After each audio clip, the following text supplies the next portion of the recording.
Hello, internet friends, and welcome to part 3 and hopefully the final part of the Glowforge Air Filter. I did the unboxing, I did the test and demonstration, and now I just wanted to talk a little bit about the filter itself because there were some questions and some things that were not obvious from the previous video. So I have taken the filter cartridge, which you see here, out of the filter unit itself.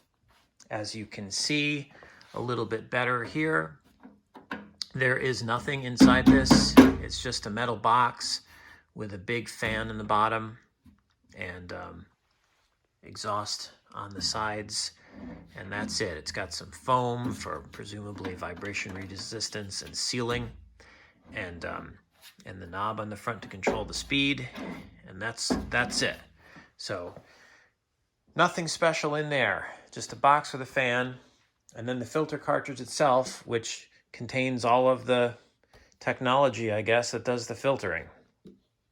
So first things first, this is a big stainless steel box. I checked, magnets stick to it, so I'm going to call it steel.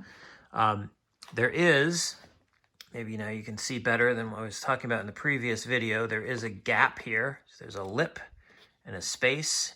This is exactly the sort of tray-like device, mechanism, space, where you would possibly put a pre-filter cartridge of some kind. So one could easily imagine a little thing that sticks in here and sits inside of this lip-like, tray-like thing.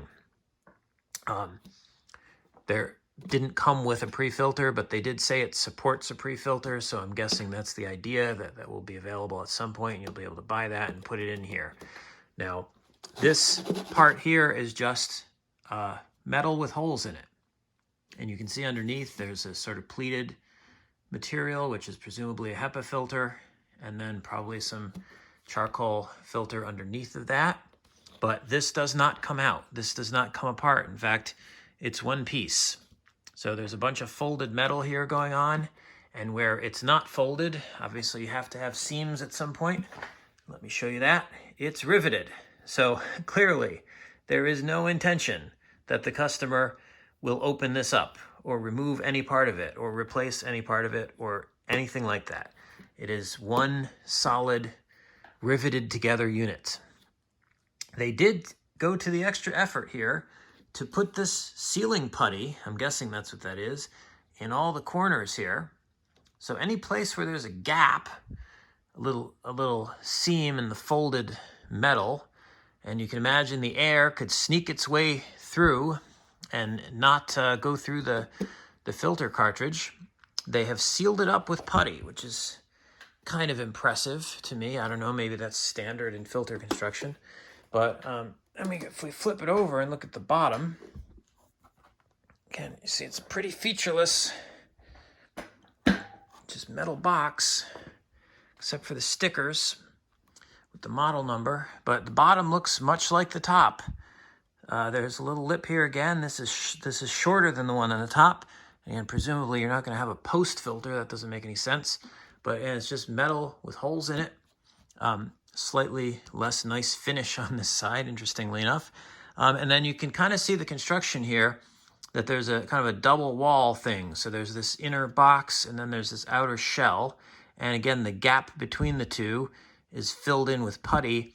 And even, which I thought was kind of entertaining, they've even gone and filled the rivets in with putty. So that way you don't have air escaping through the hole in the rivet. And they've gone and puttied all of those. So this whole thing around the outside is riveted on all four sides and completely held together permanently. So that's it. Does not come apart. Does not contain any removable or user serviceable parts. As far as I can tell, when this thing gets full, you throw it away, you buy a new one, and you pop it in there. So that's the deal with the Glowforge filter cartridge. And that is all I have to say about this filter, except, as I said in the previous video, it's fine. It works. I have no issue with it.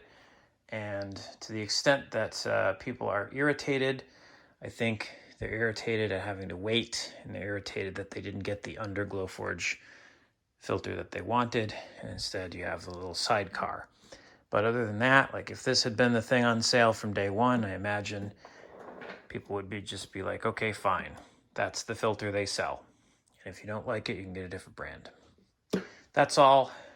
Hopefully that was helpful. And doesn't matter. It's not like you can, you can't even get these. So it's not about deciding whether or not to go buy one. That's all I got to say. Bye.